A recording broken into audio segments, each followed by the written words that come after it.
Hello everyone, അസ്സലാമു അലൈക്കും. Welcome back to my YouTube channel. അപ്പോൾ ഇന്നത്തേത് ഒരു വട്ട ഈറ്റിൻ്റെ വ്ളോഗാണ്. അപ്പോൾ ഇതാ ഞാൻ ഇന്നത്തെ ദിവസം എന്തൊക്കെ കഴിച്ചു എന്ന് നോക്കാം. അപ്പോൾ രാവിലെ എണീറ്റ പാടനെ എപ്പോഴത്തേയും പോലെ ഒരു ഗ്ലാസ് ഫുള്ള് വെള്ളം കുടിക്കും കേട്ടോ. വെള്ളം കുടിച്ചിട്ടില്ലെങ്കിൽ എനിക്ക് എന്തോ ഒരു പോലെയാണ്.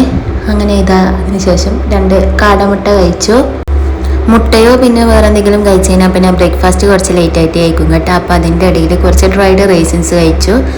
ഇത് വെള്ളത്തിലിട്ടിട്ട് കഴിക്കുന്നത് നല്ലതാണ്, പക്ഷേ അതിൻ്റെ ടേസ്റ്റ് അത്ര വലിയ ഇഷ്ടമില്ലാത്തതുകൊണ്ട് വെറുതെ അങ്ങനെ കഴിച്ചതേ ഉള്ളൂ. പിന്നെ ബ്രേക്ക്ഫാസ്റ്റിനായിട്ട് ഉണ്ടായത് ഇഡലിയും ചട്നിയാണ് കേട്ടോ. പിന്നെ ഉച്ചക്കത്തെ സാമ്പാർ അതിൻ്റെ കൂടെ അങ്ങനെ കഴിച്ചതേ ഉള്ളൂ. ആ ഒരു കോംബോ നല്ല അടിപൊളിയല്ലേ, ഇഡലിയും സാമ്പാറും ചട്നിയും കൂടി ഉണ്ടാണ് കേട്ടോ. അങ്ങനെ ആണെങ്കിൽ നല്ലൊരു അടിപൊളി കോംബോ ആണ്, എനിക്ക് ഇഷ്ടമുള്ളൊരു കോംബോ ആണ്.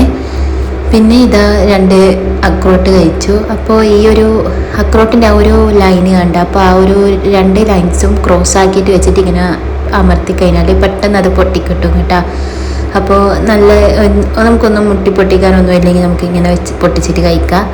അപ്പോൾ അക്രോട്ട് അങ്ങനെ കഴിച്ചു. ഇങ്ങനെ തോടിൻ്റെ ഉള്ളിലുള്ള സംഭവങ്ങളെല്ലാം കുറച്ചിങ്ങനെ ടൈം എടുത്ത് പൊട്ടിച്ച് കഴിക്കാൻ വേറെ തന്നെ ഒരു രസമാണ് കേട്ടോ.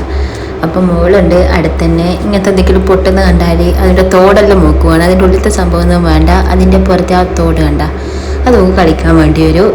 പിന്നെ ഇതാ ഉച്ചക്കത്തെ ലഞ്ചിന് ചോറും സാമ്പാർ കറിയും പിന്നെ മത്തി പൊരിച്ചതുമാണ് കേട്ടോ. പിന്നെ ഉണ്ടായത് അച്ചാറുമാണ്. അച്ചാർ പിന്നെ നമ്മളങ്ങനെ ആരും കൂട്ടൂല, അതുകൊണ്ട് തന്നെ ചോറും സാമ്പാറും മത്തി പൊരിച്ചതും കൂടി കഴിച്ചു. പിന്നെ അത് കഴിഞ്ഞിട്ട് കുറച്ച് സൺഫ്ലവർ സീഡ് ഉണ്ടായിരുന്നു, അത് കഴിച്ചു.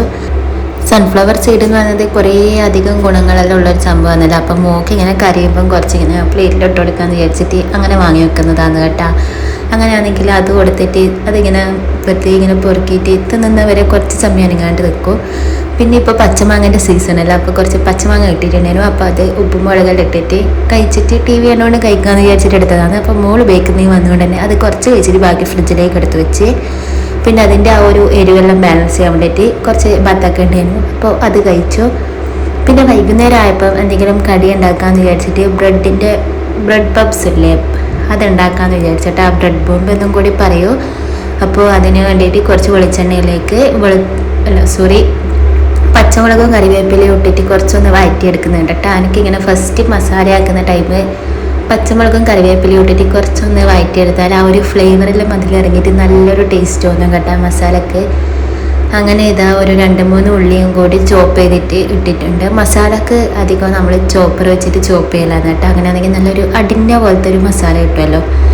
അപ്പോൾ അത്യാവശ്യത്തിന് കുറച്ച് ഉപ്പും കൂടി ചേർത്തിട്ട് നല്ലോണം മിക്സ് ചെയ്യുന്നുണ്ട് കേട്ടോ. ഒരു ഉള്ളിൻ്റെ ഒരു കളറെല്ലാം മാറിയിട്ട് ഒരു ട്രാൻസ്പെറൻ്റ് ആകുന്നവരെ നല്ല രീതിക്കൊന്ന് മിക്സ് ചെയ്തെടുക്കുന്നുണ്ട്. കട്ട് ചെയ്ത ഉള്ളിനെ കൊണ്ടാക്കിയ മസാലയാണെങ്കിൽ നമുക്കൊരു തിന്നാനൊരു ടേസ്റ്റ് അല്ല, ഒരു ഉള്ളി കടിക്കുമ്പോൾ എന്തോ ഒരു പോലെ തോന്നും. അതുകൊണ്ട് നമ്മൾ അധികം മസാല ആക്കുമ്പോൾ ചോപ്പ് ചെയ്തിട്ട് തന്നെയാണ് കേട്ടോ ഇടല്.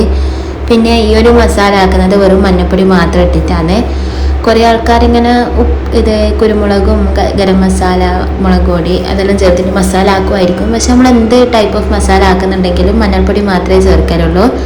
അങ്ങനെ മഞ്ഞൾപ്പൊടി ചേർത്തിട്ട് നല്ല രീതിക്ക് മിക്സ് ആക്കിയിട്ട് ആ ഒരു പൊടിൻ്റെ ആ ഒരു ഫ്ലേവറെല്ലാം ഇങ്ങനെ മൊത്തത്തിൽ പിടിക്കുന്നത് വരെ ഒന്ന് മിക്സ് ആക്കി എടുത്തിട്ട് പെട്ടെന്ന് തന്നെ ഫ്ലെയിം ഓഫ് ആക്കുന്നുണ്ട് കേട്ടോ. അങ്ങനെ ഇതാ നല്ല അടിപൊളി നമ്മൾ മസാല റെഡി ആയിട്ടുണ്ട്. അത് ഇതിന് വേണ്ട ബ്രെഡും 3 മുട്ട പുഴുങ്ങി വെച്ചിട്ടുണ്ട് കേട്ടോ. 3 മുട്ട പുഴുങ്ങിയിട്ട് ചെറിയ പീസാക്കിയിട്ട് കട്ടാക്കിയതും അവിടെ എടുത്ത് വെച്ചിട്ടുണ്ട്. അങ്ങനെ ഉമ്മ എപ്പോൾ പറയും കേട്ടോ, കുക്ക് ചെയ്യുന്ന പാത്രത്തിൽ ഇങ്ങനെ മുട്ടാൻ പാടില്ല എന്ന്. അതുകൊണ്ട് ഫ്ലെയിം ഓഫ് ആക്കിയതിന് ശേഷമാണ് അതിലുള്ള ഉള്ളിയെല്ലാം മാറ്റിയിട്ട് പാത്രത്തിലേക്ക് ആക്കിയിട്ടുണ്ടായത്. അങ്ങനെ ആ ഒരു ബ്രെഡിൻ്റെ പീസ് വെള്ളത്തിൽ മുക്കിയെടുത്തിട്ട് അതിൽ കുറച്ച് മസാലയും ഒരു പീസ് മുട്ടയും വെച്ചിട്ട് ഇങ്ങനെ ബോൾ പോലെ ആക്കിയെടുത്തിട്ട് ഫ്രൈ ചെയ്യലാണ് കേട്ടോ. നല്ല ടേസ്റ്റാണിത് ചൂടോടെ കഴിക്കാൻ വേണ്ടിയിട്ട്. ചൂട് പോയി കഴിഞ്ഞാൽ അത്ര ടേസ്റ്റ് ഒന്നുമില്ല, ചൂടോടെ കഴിക്കണം. അങ്ങനെ ഈ ഒരു ബ്രെഡ് പപ്സും കൂടി കഴിച്ചു. പിന്നെ രാത്രിയത്തെ ഫുഡ് എന്ന് പറയുന്നത് നല്ല അടിപൊളി മത്തിക്കറിയാണ് കേട്ടോ. നല്ല മാങ്ങയെല്ലാം ഇട്ടിട്ട് മുളകിട്ടൊരു മത്തിക്കറിയാണ്. അപ്പോൾ ഈ മത്തിക്കറിയും പത്തലുവേനും രാത്രിയത്തെ ഫുഡ് എന്ന് പറയുന്നത്. അപ്പോൾ അതും കൂടി കഴിച്ചു. അപ്പോൾ ഇന്നത്തെ ഒരു വാട്ടയിറ്റിൻ്റെ ഇടയിൽ ഇത്രയേ ഉള്ളൂ. അപ്പോൾ വീഡിയോ എല്ലാവർക്കും ഇഷ്ടപ്പെട്ടെന്ന് വിചാരിക്കുന്നു. ഇഷ്ടപ്പെട്ടാൽ എന്തായാലും ലൈക്ക് ചെയ്ത് ഷെയർ ചെയ്ത് സപ്പോർട്ട് ചെയ്യുക, സബ്സ്ക്രൈബ് ചെയ്യുക, കമൻറ്റും കൂടി ചെയ്യുക. അപ്പോൾ ബൈ.